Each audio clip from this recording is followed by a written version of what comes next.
friends, I am Rajiv Pathak and I welcome you to our YouTube channel Timex Study Zone।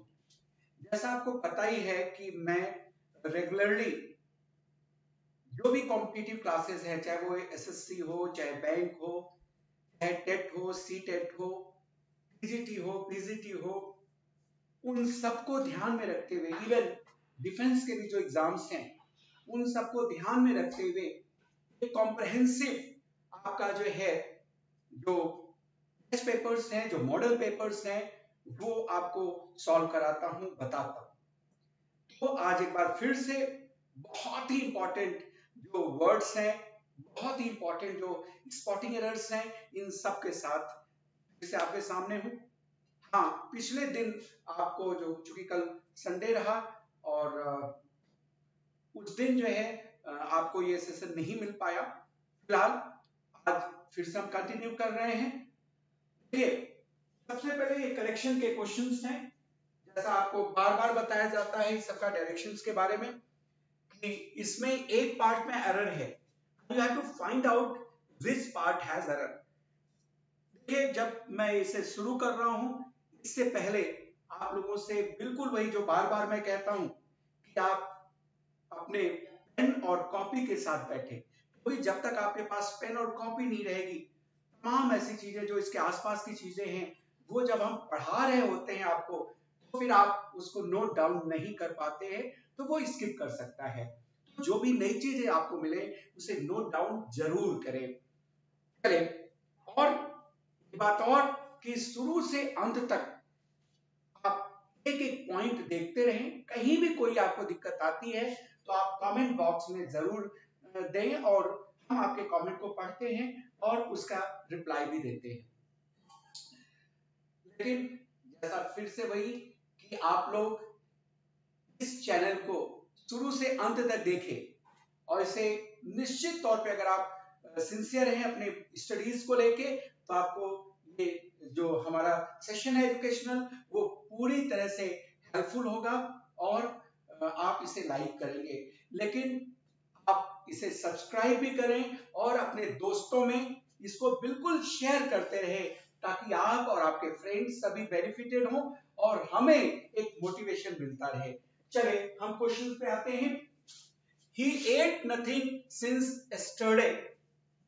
अब यहाँ पे ये ध्यान देने वाली बात है कि अगर yesterday होता है, अगर आपका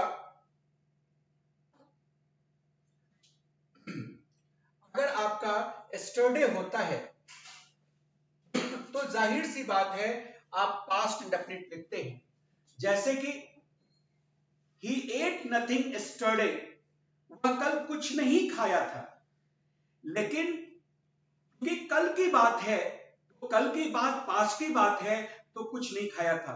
तो आपका पास्ट इंडेफिनिट का रूल होता है कि अगर सेंटेंस में yesterday आए, वो आए, लास्ट आए, तो जनरली ऐसे सेंटेंसेस प्रेजेंट परफेक्ट में ना होके किस में होते हैं, पास्ट इंडेफिनिट में होते हैं। जैसे he has come here yesterday नहीं होगा, आप कहोगे he came here yesterday, वो कल यहां आया। लेकिन अब यहीं पे दूसरी बात आती है कि आप हिंदी में जा सोचो ना कि वह कल से कुछ नहीं खाया, कि वह कल से कुछ नहीं खाया है। तो आप कहोगे वह कल से कुछ नहीं खाया है, यानी कल भी नहीं खाया और कल से लेके आज तक कुछ भी नहीं खाया है। तो हिंदी में भी तो आप जो भाव है वो खाया है, यानी प्रेजेंट परफेक्ट का हो रहा है। तो यही तो रूल हो जाएगा। रूल क्या हो जाएगा, सिर्फ yesterday है तो पास्ट इंडेफिनिट। लेकिन अगर since yesterday दिया गया है और since 2 days ago दिया हो, तो ऐसी कंडीशंस में आप पास्ट इंडेफिनिट नहीं करेंगे, क्या करेंगे, प्रेजेंट परफेक्ट करेंगे। वह 2 दिन से कुछ नहीं खाया है, he has not taken anything for 2 days since yesterday, कल से। इस तरह से आप देख रहे हैं एस्टरडे होने पे तो पास्ट इंडेफिनिट सही होता, लेकिन सिंस एस्टरडे है तो कल से लेके आज तक की बात को बता रहे हैं और वह कल से कुछ नहीं खाया है, इसलिए ये गलत है। इसके लिए इसकी जगह हो जाएगा he has eaten, ये हो जाएगा, यानी ए पार्ट में एरर है। he has eaten nothing since yesterday। अब आगे देखते हैं।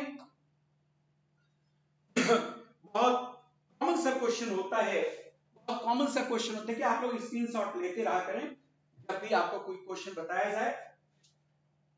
तो बहुत कॉमन सा क्वेश्चन होता है कि अगर नरेशन में भी ये बातें आती हैं और कॉम्प्लेक्स सेंटेंसेस में भी ये बातें आती हैं, जैसे ही asked me that where I lived, तो अगर वेयर आया है तो दूसरे क्लॉज में कोई इंट्रोगेटिव एडवर्ब आया है या दूसरा क्लॉज किसी इंट्रोगेटिव वर्ड से शुरू हो, तो आप लोग नरेशन में पढ़े हैं, कॉम्प्लेक्स सेंटेंस में पढ़े हैं कि उस क्लॉज का जो इंट्रोगेटिव वर्ड है जो कि पॉजिटिव सेंस में यूज होता है, जो रिलेटिव एडवर्ब का काम करता है, उसके पहले कभी भी दैट नहीं आता। हाँ, अन्य दशाओं में आएगा, जैसे he told me that he lived in the city, in the city, उसने मेरे को बताया वो शहर में रहता था, लेकिन he told me that where he lived, उसने मुझे बताया कि वो कहां रहता था, ये गलत है।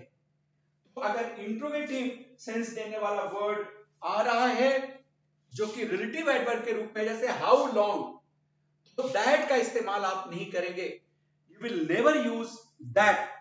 इस तरह से यहां पे जो एरर है वो किसमें है, ये जो एरर है वो बी पार्ट में है। He asked that how long you would absent, गलत। He asked how long you would absent, उसने पूछा कितने समय तक आप एब्सेंट रहेंगे। चलिए आगे देखें।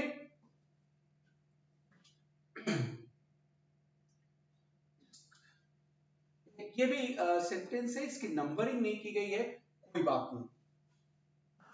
बड़ा अच्छा क्वेश्चन है।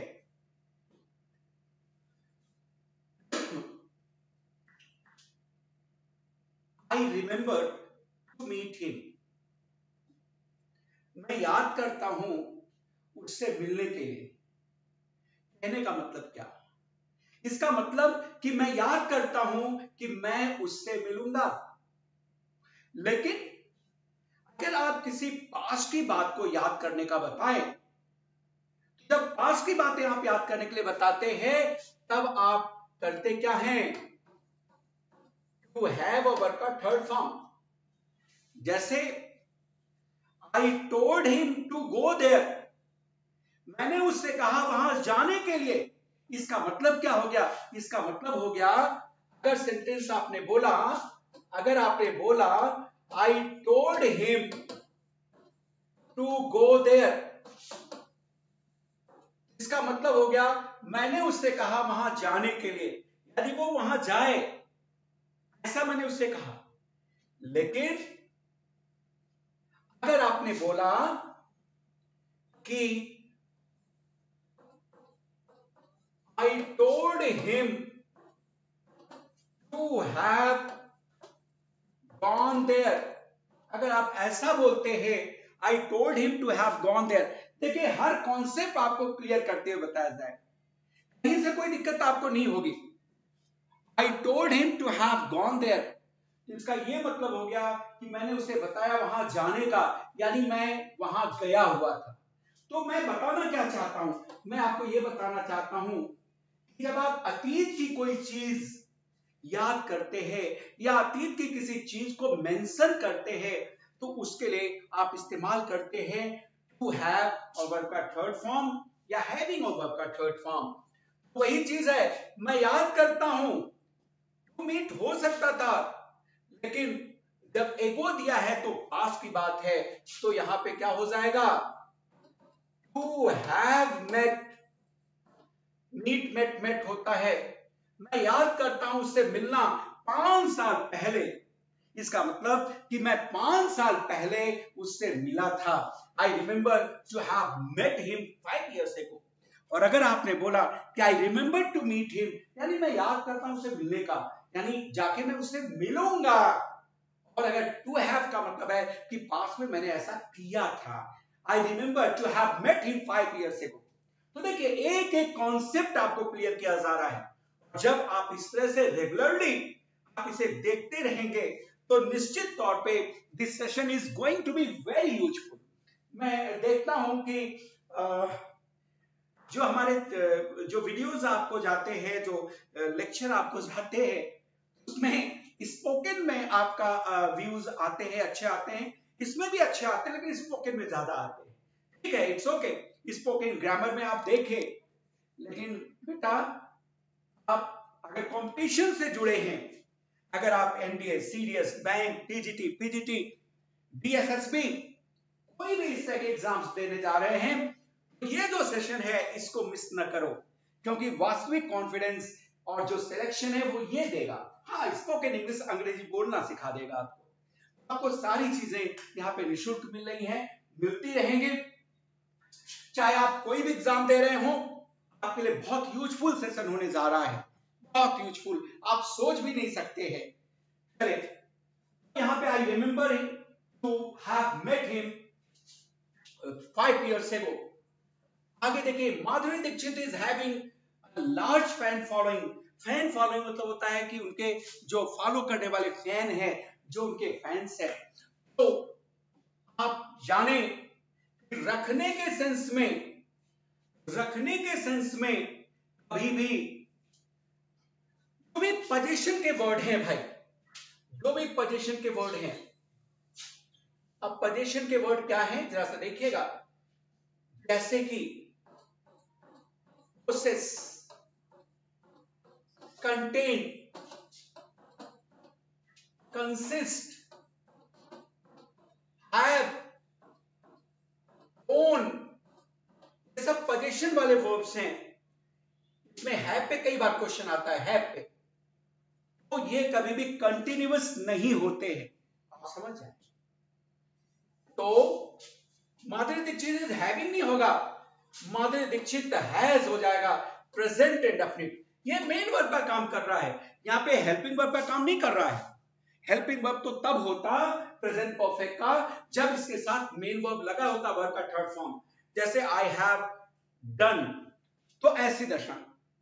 अच्छा, यहाँ पे एक चीज और ध्यान देना कि कभी हैविंग होता है लेकिन उसका सेंस रखना नहीं होता है, उसका सेंस करना होता है। जैसे हैव अ बात, हैव अ डिनर, तो यहाँ पे बात करना, डिनर करना, ऐसा थोड़ी कि बात को जेब में रखते हो, डिनर को जेब में रखते हो, ऐसा नहीं है, करते हो। ही इज हैविंग डिनर, वो डिनर कर रहा है। He is having a bath, वो स्नान कर रहा है।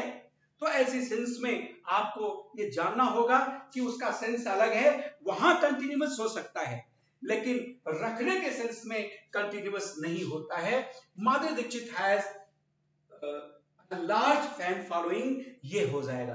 तो देखिए ना, आपको एक पॉइंट बताया जा रहा है और उसके आसपास के रूल्स, उसके आसपास की चीजें बताई जा रही है। ये इतना यूजफुल सेशन है, आप सोच भी नहीं सकते। और आप इस चैनल को देखें, कहीं भी देखें, आप देखेंगे कितना इलेबोरेट चीजें आपको हार्डली कहीं मिले। तो आप लोग रेगुलरिटी मेंटेन रखें, जो चीजें बताई जा रही हैं उसको नोट डाउन करते रहें, जरूरत हो तो स्क्रीनशॉट लेते रहें।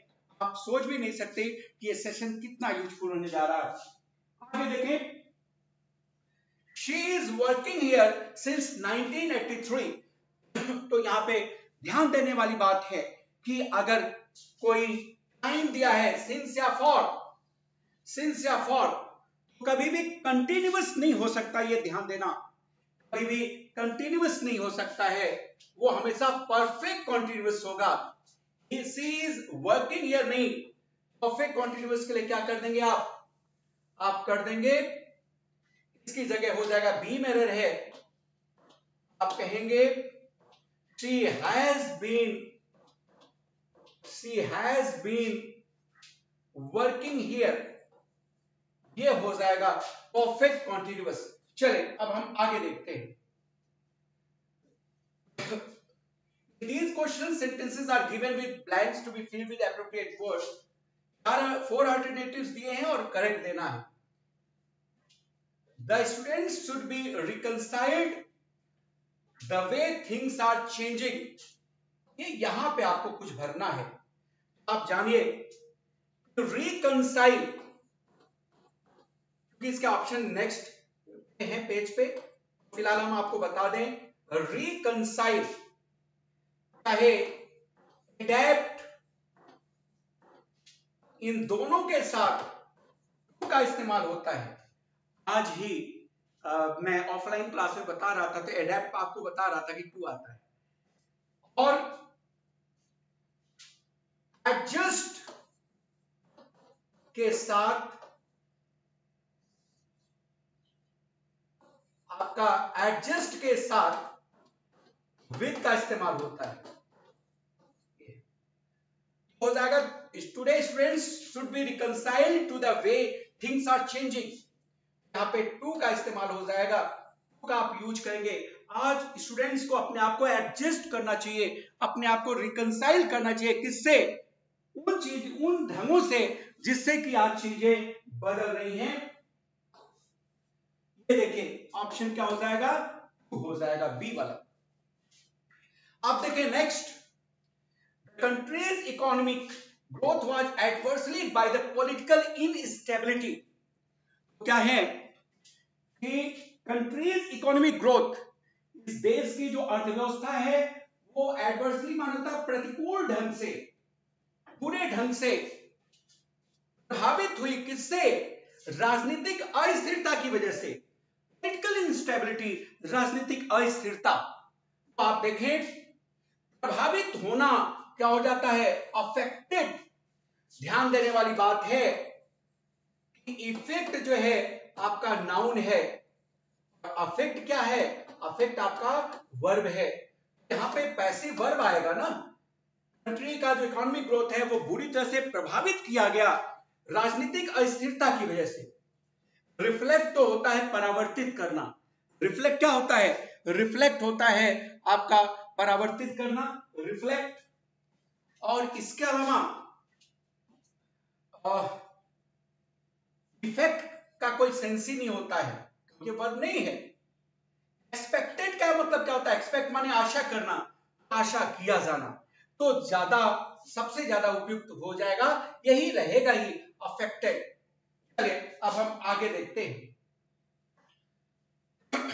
The agenda for the meeting is the notice. भाई नोटिस के साथ जो एजेंडा है मीटिंग का उसको क्या किया गया है? इंक्लोज कर दिया गया, उसके साथ जो है रख दिया गया है, तो इंक्लोज हो जाएगा. नोटिस में फॉरवर्ड नहीं किया जाएगा, ये गलत. नोटिस में सब्सक्राइब नहीं किया जाएगा. सब्सक्राइब तो आप हमारे चैनल को करोगे, ठीक है. और सब्सक्राइब माने एक चीज और होता है. सब्सक्राइब माने होता है किसी चीज से एग्री करना. सब्सक्राइब तो माने जानते हो, एग्री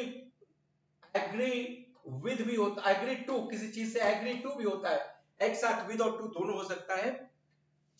डिलीवर्ड एज, डिलीवर करना, किसी चीज को देना, ऐसा नहीं है. तो जो मीटिंग का एजेंडा है वो नोटिस के साथ जुड़ा हुआ है. तो जब जुड़ा होता है क्या बोला जाता है? Enclosed with. नेक्स्ट देखिएगा, he was accused of bringing money. उस पे एक्यूज किया गया, उस पे आरोप लगाया गया देश में पैसे लाने का. he was accused, उस पे आरोप लगाया गया bringing money into the country, देश में पैसा लाने का, ऑफ फॉरेन एक्सचेंज रूल्स. जो विदेशी मुद्रा का रूल है उसके किस चीज में? वायलेशन के साथ. देखो वायलेट वर्ड होता है ना, उल्लंघन करना. वायलेट माने क्या होता है? उल्लंघन करना. इन्फ्रिंज माने भी क्या होता है? उल्लंघन करना. ब्रीच माने भी क्या होता है? उल्लंघन करना. ये सब जनरली जो है कानूनी शब्द हैं उल्लंघन के सेंस में. वायलेट, इन्फ्रिंज, ब्रीच, ये सब है. ब्रीच ऑफ ट्रस्ट आपने पढ़ा होगा. तो ये सब उल्लंघन करने के लिए. तो यहाँ पे और सब तो आए नहीं है. वायलेशन, तो उसे आरोप लगाया गया पैसे को देश में लाने का उल्लंघन करते हुए जो फॉरेन एक्सचेंज रूल्स हैं। एंटिसिपेशन माने तो आशा हो गया, होप, इसके माने तो होप हो गया, आशा, कोई मतलब नहीं है। कंपेंसेशन माने तो क्षतिपूर्ति होता है, इसका कोई मतलब नहीं है। परपिट्रेशन, परपिट्रेशन माने तो होता है करना, परफॉर्मेंस। यहाँ परपिट्रेशन माने करना होता है, विशेषकर जब कोई निगेटिव चीजें की जाती हैं।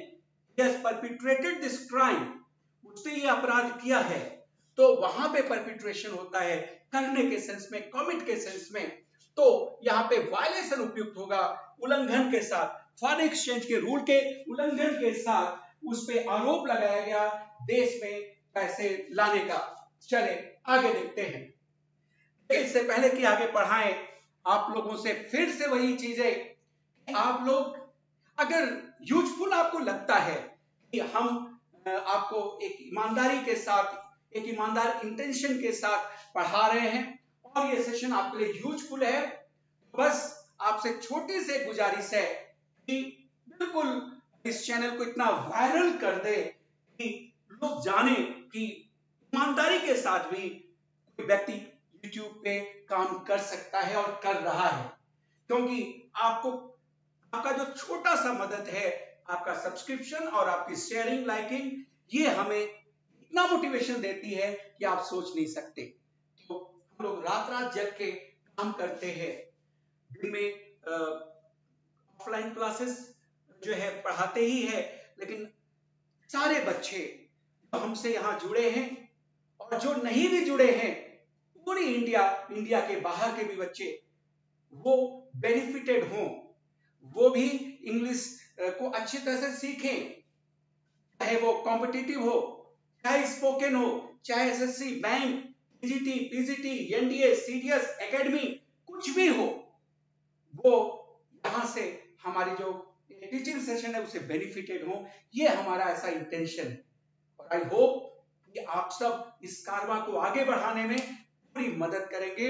आप सब्सक्राइब खुद करेंगे और इसे अपने फ्रेंड्स में, अपने जानने पहचानने वाले में शेयर करेंगे और उनसे भी कहेंगे कि वो वीडियोस शुरू से अंत तक देखें और अगर उन्हें पसंद आए तो इसे सब्सक्राइब करें। चले अब हम आगे देखते हैं। One of the players forgot, जो प्लेयर्स है उनमें से एक भूल गया। तो देखिएगा, टर्नअप माने होता है आना, प्रैक्टिस के लिए आना। तो जहां भी शेड्यूल्ड टाइम हो और उस पे जब आते हैं तो कभी भी आ गया, शेड्यूल्ड टाइम पे आते हैं तो टर्नअप होता है, टर्नअप माने आना। अच्छा ध्यान दे, टर्न आउट मीन्स होता है किसी को बाहर निकालना, ठीक है, किसी को बाहर निकालना, टू रिपेल, बाहर निकालना। इसके अलावा टर्न अराउंड, टर्न अराउंड क्या होता है जानते हो? टोटल टेकिंग टाइम, किसी चीज को कहीं जाना और कहीं आने में कितना समय लगता है टोटल, या कोई काम पूरा करने में कितना टोटल टाइम लगता है, वो क्या होता है? Turn around. Turn out, turn off, turn off माना होता है किसी चीज को बंद कर देना। इस तरह से ये टर्न के दूसरे भी हैं। अच्छा एक फ्रेज आता है जानते हो, टर्न कोट। टर्न कोट कौन होते हैं भाई? टर्न कोट होते हैं पॉलिटिकल लोग और भी लोग जो कि साइड को बदलते हैं, जो डिफेक्टर्स होते हैं। मीडियम्स को ऐसे ही आप लोग को पढ़ा देंगे। डिफेक्टर्स जो होते हैं, डिफेक्टर्स यानी पाला बदलने वाला, टर्न कोट वन वर्ड में भी बन जाता है। ये क्वेश्चन टर्न कोट पाला बदलने वाला, ये वन वर्ड में भी बन जाता है। चलिए अब देखें, यहां पे ये हो गया रन अवे फ्रॉम स्कूल, कोई मतलब नहीं है। Bye shoes for the exam, इसका कोई मतलब नहीं है। ब्रिंग हिज बुक, कोई मतलब नहीं। तो खिलाड़ियों में से एक प्रैक्टिस के लिए आना भूल गया। आगे देखें, ये वन वर्ड सब्स्टिट्यूशन है, ये वन वर्ड सब्स्टिट्यूशन है और पहला ही क्वेश्चन बहुत ही शानदार, बहुत शानदार क्वेश्चन। ये तो आप बार बार वही चीज है, इसको क्या पढ़ा जाए, क्वेश्चन पे सीधे सीधे आते हैं। One word substitution, one who has arrow, narrow not arrow, narrow, ये नैरो हो जाएगा। One who has narrow and prejudiced religious views, एक व्यक्ति जो संकीर्ण और पूर्वाग्रही, नैरो मीन्स क्या हो गया, संकीर्ण, और प्रेजुडिस्ड माने क्या हो गया, बायस्ड, पूर्वाग्रसित, पूर्वाग्रही, एक व्यक्ति जो संकीर्ण और पूर्वाग्रही धार्मिक दृष्टिकोण रखता है। तो जो धार्मिक दृष्टिकोण रखता है संकीर्ण और प्रेजुडिस्ड, उसको बोलते हैं फैनेटिक। क्या बोलते हैं, फैनेटिक बोलते हैं। बाइगॉट माने तो उन्मादी होता है, जहां उन्मादी दोनों होता है, लेकिन फैनेटिक स्पेशली आपके धार्मिक उन्माद के लिए होता है, ये जो फैनेटिक शब्द है। और बाइगॉट हर जगह होता है। तो चूंकि रिलीजियस आ ही गया तो फैनेटिक उपयुक्त है, अगर रिलीजियस ना होता तो दोनों ही सही। बाइगॉट हर जगह होता है, लेकिन फैनेटिक रिलीजियस के लिए ही होता है। तो चूंकि दोनों ही सही है, उसमें से फैनेटिक रिलीजन का नाम ही दे दिया गया, तो यह ज्यादा उपयुक्त है। धार्मिक तो अच्छा व्यक्ति होता है, फैनेटिक थोड़ी होगा। गॉड फियरिंग तो अच्छा व्यक्ति होता है, फैनेटिक थोड़ी होगा। So the correct answer will be fanatic.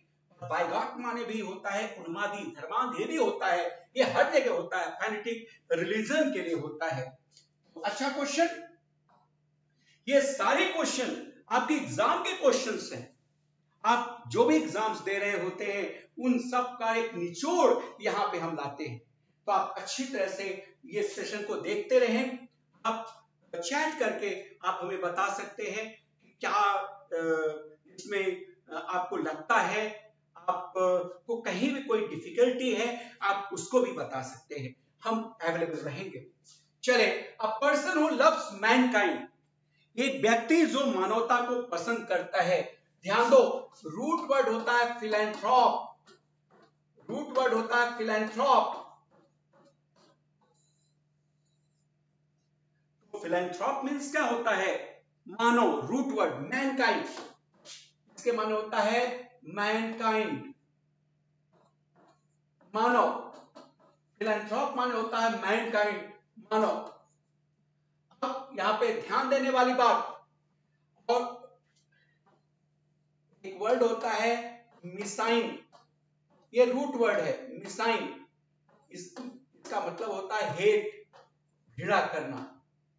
ठीक है, तो मिसएंथ्रोप माने क्या हो गया, कि मानवता को घृणा करने वाला। मिसएंथ्रोप माने हो गया मानवता को घृणा करने वाला। एंथ्रोपोलॉजिस्ट, एंथ्रोपोलॉजिस्ट माने होता है मानव विज्ञानी। एक सब्जेक्ट होता है ना, जहां भी लॉजिस्ट हो जाएगा वो उसका विशेषज्ञ हो जाता है। एंथ्रोप माने मानव, लॉजिस्ट माने विशेषज्ञ। तो मानव विशेषज्ञ क्या होता है, यानी मानव विज्ञानी। एक सब्जेक्ट होता है ना एंथ्रोपोलॉजी, मानव विज्ञान, तो ये है। चले, फिलैंथ्रोपिस्ट माने होता है मानववादी। इसके माने क्या होता है, फिलैंथ्रोपिस्ट माने, इसके माने होता है मानववादी, मानव प्रेमी, मानव प्रेमी, ये है। तो एक व्यक्ति जो प्रेम करता है वो क्या हो जाएगा, फिलैंथ्रोपिस्ट हो जाएगा। ये तो घृणा करने वाला, मानव को घृणा करने वाला, ये है। चले आगे देखो। अच्छा, एक और मैं, ये मर्सिनरी क्या होता है जानते हो, भाड़े के सिपाही। जैसे पाकिस्तान कश्मीर में मर्सिनरीज भेज रहा है, बड़ा पैसा देके जाओ मारो किलिंग करो। तो जो भाड़े के सिपाही होते हैं वो मर्सिनरी होते हैं। तो देखिए, जब क्वेश्चन आता है वन वर्ड सब्स्टिट्यूशन का, वन वर्ड सब्स्टिट्यूशन का क्वेश्चन आता है, तो ऐसी दशा में आप एक क्वेश्चन में ही आपके कई वर्ड्स तैयार हो जाते हैं। हाँ, एक तो बिल्कुल उसका आंसर ही होता है, लेकिन आपके कई तैयार हो जाते हैं, आप देख ही रहे। आगे देखिए, to confirm with the help of evidence, प्रमाण के साथ किसी चीज को पुष्ट करना, कंफर्म करना, वो होता है कोरॉबोरेट। जैसे सेंटेंस कहा जाता है ना कि the police should corroborate this case with evidence. Police को यह केस प्रमाण के साथ पुष्ट करना चाहिए, कंफर्म करना चाहिए। जबकि एक वर्ड होता है कोलैबोरेट, इसके माने तो होता है सहयोग करना, कोऑपरेट। जैसा आप कहते हैं ना कोलैबोरेशन हुआ है दो कंपनीज में, वो एक दूसरे के साथ सहयोग करके एक नया कोई फॉर्म डाल रहे हैं, तो ये तो कोऑपरेट के सेंस में, कोलैबोरेट माने कोऑपरेट, ये है। लेकिन ये है कोरॉबोरेट, कंफर्म करना। Police should corroborate this case with evidence. Police को यह केस प्रमाण के साथ कंफर्म करना चाहिए। इंप्लीकेट माने क्या होता है? इंप्लीकेट माने होता है इंटैंगल, फंसाना। जैसे जब किसी पे नारी उत्पीड़न का जो आरोप लगाया जाता है, उसमें जो मेन उत्पीड़न कर रहा है वो तो फंसता ही है। पता चलता है सास ससुर भी उसमें फंस जाते हैं, देवर भी फंस जाते हैं, हस्बैंड को तो फंसाना ही फंसाना होता है। तो they have implicated me in a false case, उन्होंने मेरे को एक झूठे केस में फंसाया है। इंप्लीकेट माने फंसाना, इंटेंगल करना। डेजिग्नेट, किसी को कोई डेजिग्नेशन देना, कोई पदवी देना। एक्सट्रिकेट माने होता है किसी से बाहर निकालना, कहीं से किसी को बाहर निकालना। जैसे only your friend can extricate you from this difficulty, केवल तुम्हारा मित्र ही तुम्हें इस परेशानी से बाहर निकाल सकता है। तो आप देख रहे हैं कि आंसर तो एक है, लेकिन इसके अलावा भी बहुत सारी चीजें आपको समझ में आ रही हैं। चलिए आगे देखते हैं। The action of looking within or into one's own mind, जैसे आप अपने अंदर या अपने दिमाग में जब देखते हैं तो उसको क्या बोलते हैं? उसको बोलते हैं आत्मावलोकन, इंट्रोस्पेक्शन। ये वर्ड किससे बना है? इंट्रोस्पेक्ट से बना। किससे बना है? इंट्रोस्पेक्ट से बना है। इसके माने होता है कि अंदर की तरफ सोचना, एक तरह से आप अंदर की तरफ जो आप आत्म मंथन करना, ये इंट्रोस्पेक्ट है। इसी इंट्रोस्पेक्ट से क्या बना? इंट्रोस्पेक्शन बना है। तो वही तो अंदर सोचना। लेकिन ध्यान दें, ऑब्जर्वेशन माने होता है परीक्षण करना, पर्यवेक्षण करना। तो पर्यवेक्षण करना ऑब्जर्व से बना। इंट्रोवर्ट, क्या बात है, आप इसको और इसको एक चीज नहीं है, ध्यान देना। देखिए, वर्ट माने होता है टर्न, रूट वर्ड है। वर्ट माने क्या होता है? टर्न। जब एक व्यक्ति इंट्रो मतलब अंदर की तरफ हमेशा मुड़ा रहे, टर्न रहे, वो इंट्रोवर्ट है, यानी अंतर्मुखी। जैसे कोई आदमी किसी से बात नहीं करता है, अंतर्मुखी। अंतर्मुखी कोई बात नहीं करता, बस अपने में मस्त रहता है, अंदर ही खोया रहता है। एक वर्ड होता है एक्सट्रोवर्ट, बहिर्मुखी, यानी जो भी अंदर है, जो भी अंदर है, बहिर्मुखी, जो भी अंदर है वो सब बाहर। और एक वर्ड क्या होता है? एक वर्ड होता है एम्बिवर्ट, उभयमुखी। उभयमुखी यानी कुछ चीजें अपने अंदर रखेगा, कुछ चीजें शेयर करेगा लोगों से। तो ये है।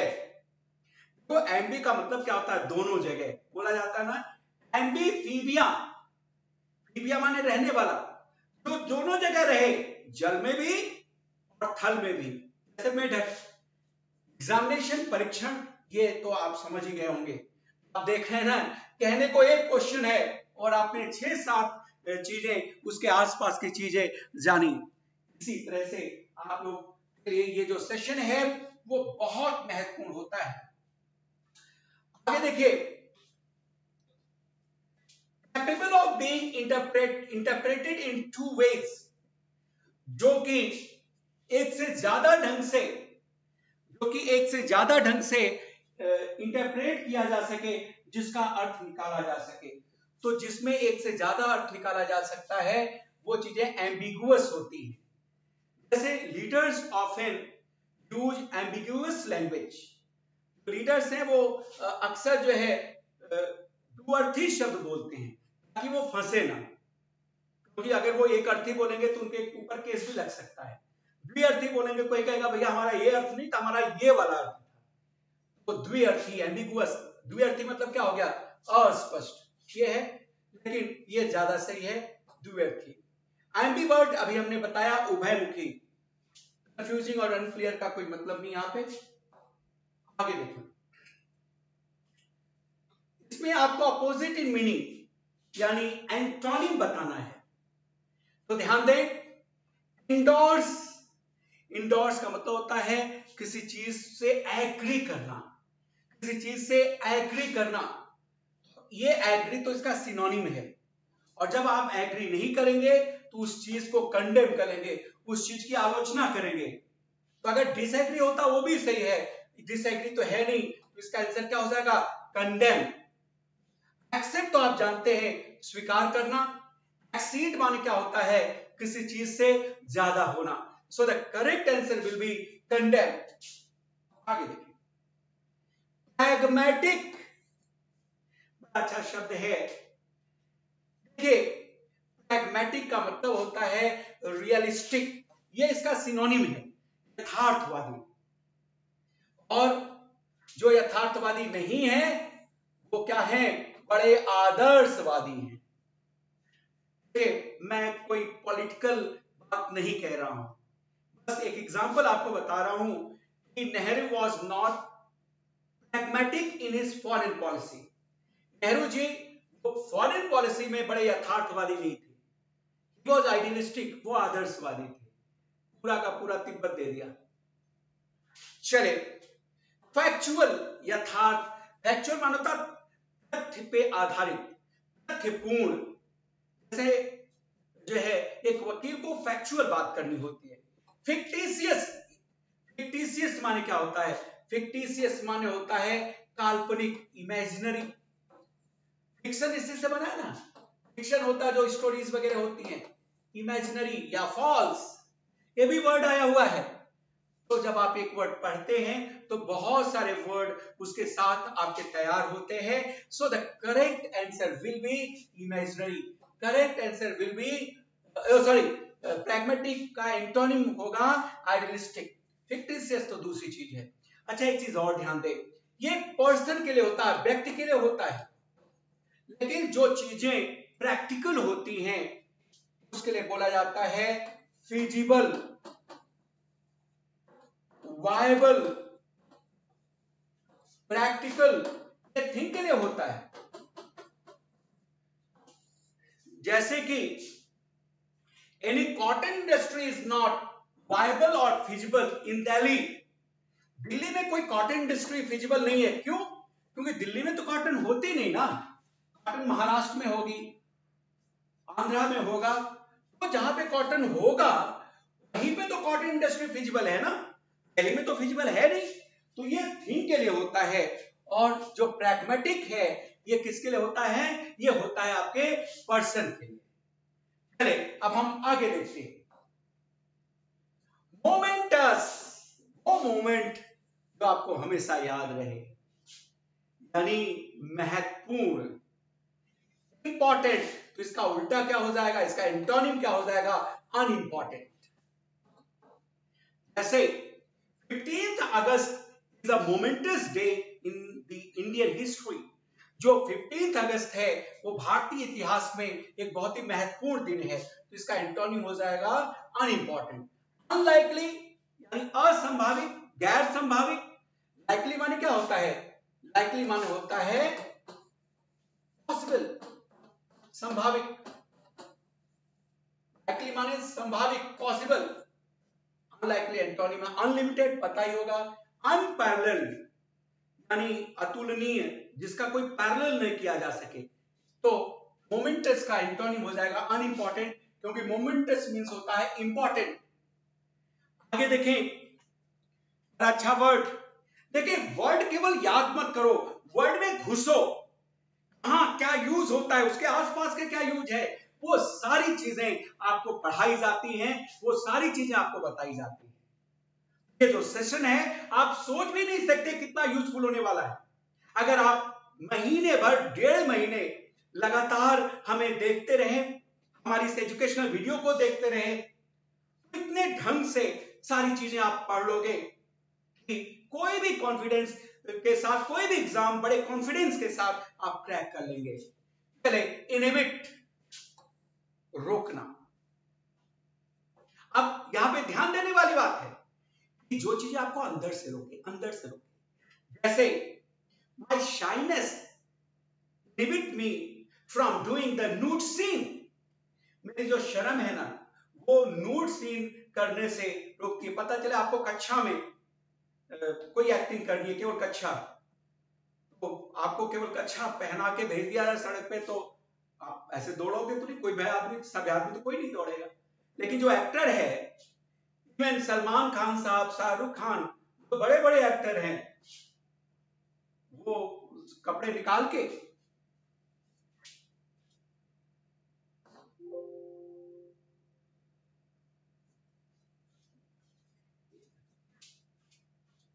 One minute, I think there is some problem over here.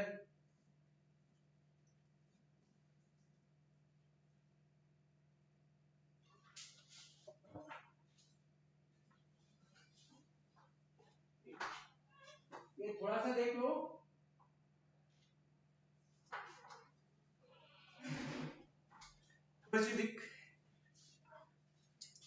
थोड़ी सी प्रॉब्लम हो गई है, तो मैं ऑपरेटर को बुलाता हूं।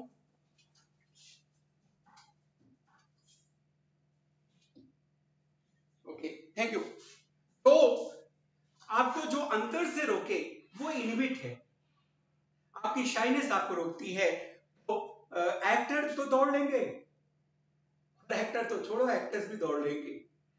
तो इनहिबिट है। मैं इसलिए बताना चाहता हूं कि वैसे इनहिबिट मानता रोकना, चेक। तो रोकने का एंटोनिम क्या हो जाएगा, प्रोत्साहित करना, इनकरेज। हम एंटोनिम देख रहे हैं, इसी से बना है इनहिबिशन। तो कई बार इनहिबिशन आया है, तो अंदर से रुकना, अंदर से रुकना यानी कि एक शर्म भी हो जाती है ना, शाइनेस, शाइनेस। तो इसलिए इसका सिनोनिम ये भी हो सकता है। देखो, प्रिवेंट माने भी रोकना, किसी प्रिवेंशन, रोकथाम करना। कर्ब माने भी रोकना, चेक। कर्ब माने क्या होता है, चेक। जैसे कि the Indian authorities are taking so many measures to curb terrorism in Kashmir. Kashmir में जो भारतीय अथॉरिटीज हैं, बहुत सारे मेजर्स कर रहे हैं, उपाय ले रहे हैं, कर रहे हैं। क्या करने को, टेररिज्म को रोकने के लिए। इम्प्रिजन, किसी को प्रिजन करना, किसी को जेल में डालना, ये है। तो रोकने का एंटोनिम क्या हो जाएगा, प्रोत्साहित करना, ये है। चलिए आगे देखिए। निगार्डली, निगार्डली मतलब होता है कंजूसी के साथ, माइजरली। देखिएगा, शब्द ये भी आया है, शब्द ये भी आया है, क्या, निगार्ड। निगार्ड माने कंजूस, माइजर, माइजरली, कंजूसी के साथ। माइन्यूटली, थोड़ा सा। लेविशली, खुले दिल के साथ, या बड़ी लग्जरी के साथ। जनरसली माने भी होता है उदारता के साथ। इस तरह से निगार्डली का जो एंटोनिम है, कंजूसी का एंटोनिम क्या हो जाएगा, जनरसली, यानी दिल खोलकर, दिल खोलकर। ही जनरसली डोनेटेड मनी, उसने दिल खोलकर पैसा दिया। ये तो होता है लग्जरी के साथ, तो यहां लग्जरी का मतलब नहीं है। तो निगार्डली का जो एंटोनिम है, ये तो सिनोनिम हो गया, ये सिनोनिम हो गया। एंटोनिम क्या हो जाएगा, जनरसली, दिल खोलकर। ही जनरसली डोनेटेड द मनी। तो इस तरह से ये आज का सेशन रहा, और आपको ये निश्चित तौर पे जो सेशन है बहुत ही यूजफुल लगा होगा। एक बार फिर से आपसे ये रिक्वेस्ट है कि आप हमारे इस जो सेशन है, इस वीडियो को शेयर करें, खुद तो सब्सक्राइब करें ही, साथ में जो आपके अन्य लोग हैं जान पहचान के, उनसे भी शेयर कराएं, उनसे भी उनको शेयर करें और उनसे भी कहें कि वो सब्सक्राइब करें, क्योंकि आपका सब्सक्रिप्शन हमारे लिए सबसे बड़ा मोटिवेशन होता है। Thanks a lot.